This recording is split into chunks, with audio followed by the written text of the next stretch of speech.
It's time for Media Meltdowns. And remember when Jasmine Crockett wrongly accused Lee Zeldin of taking money from Jeffrey Epstein, even though he did not take money from the convicted sex offender, but someone who unfortunately has the same name? Here is that moment.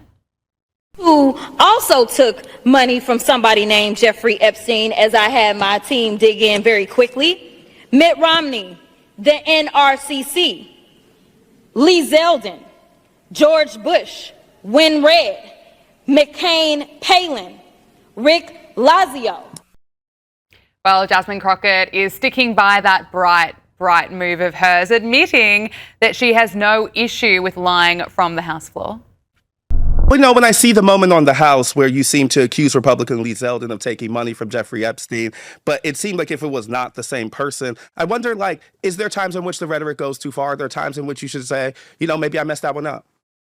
No, not in this environment. I don't. I think that, we are really in uncharted territory. So I hear your argument that you're reflecting the urgency necessary.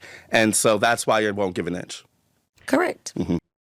We will play more of that interview for you in a moment. But this comes after her car crash interview with CNN defending her comments. I never said that it was that Jeffrey Epstein, just so that people understand when you make a donation, your picture is not there. And because they decided to spring this on us in real time, I wanted the Republicans to think about what could potentially happen because I knew that they didn't even try to go through the FEC. So my team, what they did is they Googled, and that is specifically why I said a Jeffrey Epstein. Unlike Republicans, I at least don't go out and just tell lies. Because it was not the same one, that's fine. But when Lee Zeldin had something to say, all he had to say was it was a different Jeffrey Epstein. He admitted that he did receive donations from a Jeffrey Epstein, so at least I wasn't trying to mislead people. Not trying to mislead people at all, just wild. So Jasmine Crockett has now sat down with Today Explained Vox podcast, and the host described her as a star known for her sharp attacks against Donald Trump. Texas Congresswoman Jasmine Crockett is a bona fide political star. In just 2 terms here in Washington, D.C., as a member of the House of Representatives, she's turned herself into a national name, known for her sharp attacks against President Trump, her Republican colleagues, and even some Democrats. Let's just look at some of those sharp attacks. This is literally potentially putting us into an international crisis. We may be heading towards the next world war because we have a president that wants to pal around with Putin and wants to do everything to make him feel good, including lying about who invaded who. So sharp. And that is exactly how Jasmine Crockett describes herself. I've always been someone who has been intellectual. I was top 10% of my class at Texas Southern my first year in law school. I was always very much kind of digging in and wanted to understand. I was always the person that would bring the receipts and wouldn't back down. You were always clapping back too? There was always a pushback. If I feel like I am right on something, I've always been very clear about that. Joining us now is former president of the Victorian Liberal Party and Sky News contributor Michael Kroger. Michael, thank you so much for your time. So Jasmine Crockett, she's been described as a star there, sharply going after Donald Trump. It's pretty funny listening to her on that podcast claiming that she's a genius, Michael. What would you have to say about that? Oh, yeah, she's an intellectual. She's up there with Albert Einstein. I mean, she's right up. She's right up there. She says so herself, Gabriella. There's no doubt about her incredible intellect. It's seething through all of the interviews she gives, her depth. She's up there with Jordan Peterson and Douglas Murray. She's right up there. Look, I think, Jasmine, I've got to be honest with her. Someone should tell her this. The university she went to, Texas Southern, she's got a law degree. It's ranked about the 400th top university in America, and the law school at Texas Southern is ranked about the 190th top law school in America. That's not, it's not Oxford, Jasmine, it's not Cambridge. If you have to declare yourself an intellectual, you surely are not.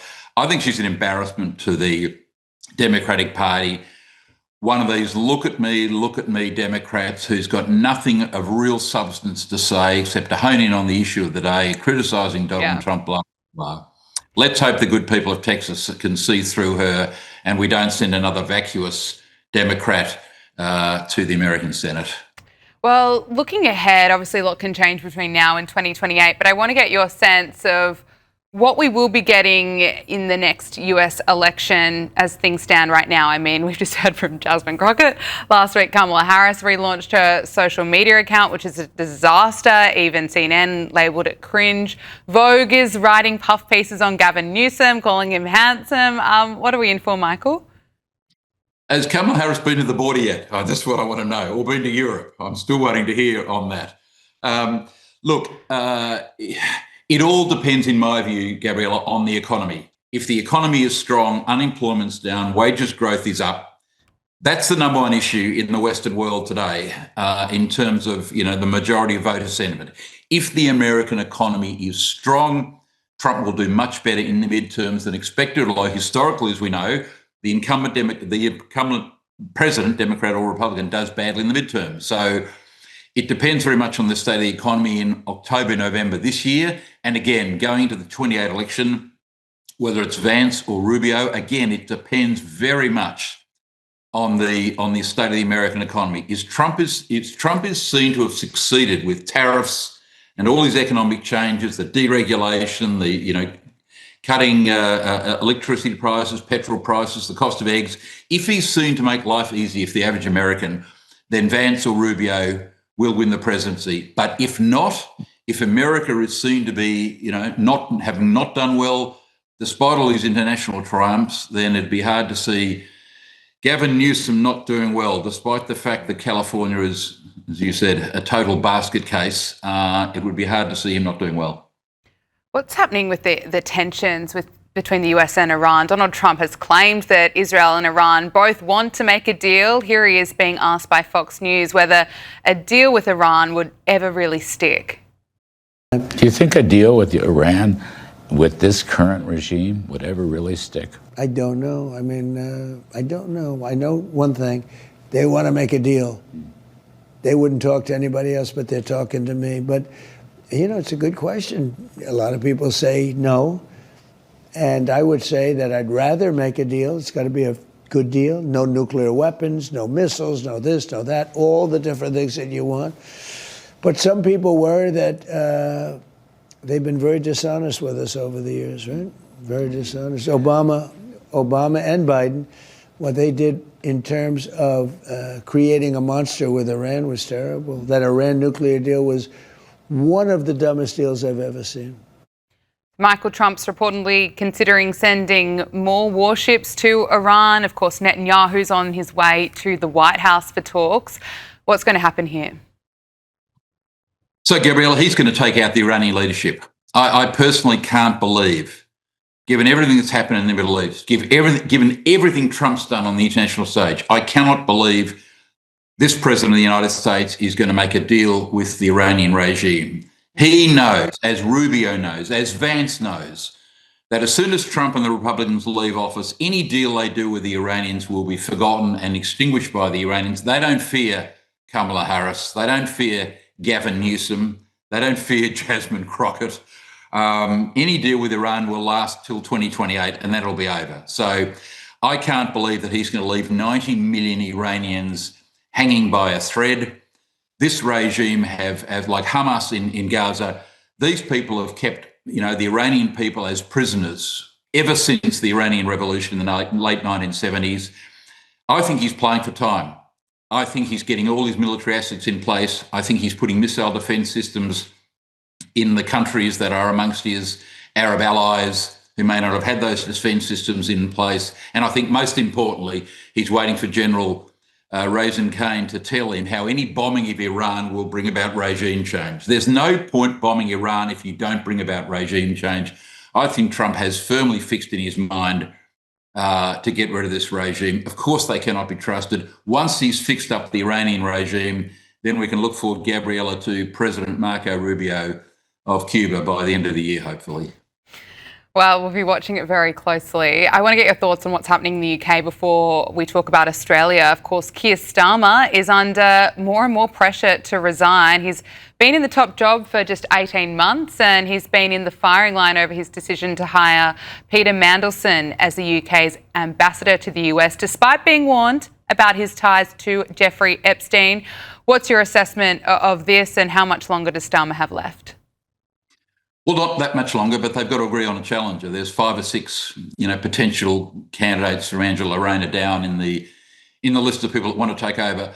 I think what we can say with certainty is this: Starmer's got zero chance of winning the 28 election. He won't get re-elected under any circumstances. Secondly, most politicians who fight to get to the top like he has don't want to give it away easily. He wants them to come and get him. He doesn't respect the people around him. He thinks he won the election, they didn't. Why would he stand down for people he considers to be inferior to him? So I think he'll fight on. Sooner or later, the Labor Party in Britain will tap him on the shoulder, try and get him to go. If he doesn't, he'll be defeated in a ballot. You've even got the Scottish Labor leader already calling on him to stand down. Those calls will grow louder. He's been a very poor British Prime Minister, so I think he's a goner. How long it'll be, who knows? When the challengers have worked out who the challenger is, then you'll have a much better idea. But it's good night, Keir Starmer. Michael, let's talk about what's happening here in Australia with the Liberal Party. This has been dragging on for such a long time. It's now expected that Angus Taylor will be quitting the front bench sometime today. It's interesting that the latest Sky News Pulse survey conducted by YouGov found that more than half of voters remain unsure who should lead the Liberal Party. So when asked who would be the best person to lead the Liberal Party, most people endorsed Andrew Hastie at 15% overall. That doesn't surprise me. I think he cuts through, but still that's only 15% of people. Susan Ley received just 10% of overall support, followed by Angus Taylor at 8%. 60% of voters did not know who was best placed to give the Liberal Party the best chance of forming government. Voters are so angry and so bored of this circus. I really wonder what the future of the Liberal Party looks like. I think it needs more than a new leader. At the same time, Michael, of course, this Sky News poll found that One Nation has secured 34% primary vote among working class voters. I don't see that changing anytime soon. Pauline Hanson certainly has the momentum behind her. What's going to happen on Friday? Are we really going to see some big turnaround with a new leader? I don't know yet, but I think you'll find this matter will be resolved one way or the other by the end of the week. Most people in the Liberal Party want this matter resolved. They don't, they look at the polls and realise that none of this turmoil is doing us any good. The turmoil with the National Party has been disastrous for the coalition, which is why the vote for the collective parties is less than 20%. So it'll be resolved in the next couple of days, one way or the other, and then the party's got to get back to its core brand equity, which is talking about tax and economics. And as you say, having a look at that extraordinary number for One Nation. This represents the target audience for the Liberal Party. It's the working class Australians. It's middle Australia. It's working Australians. These are the people that feel the elites do them in every day, that the elites work together.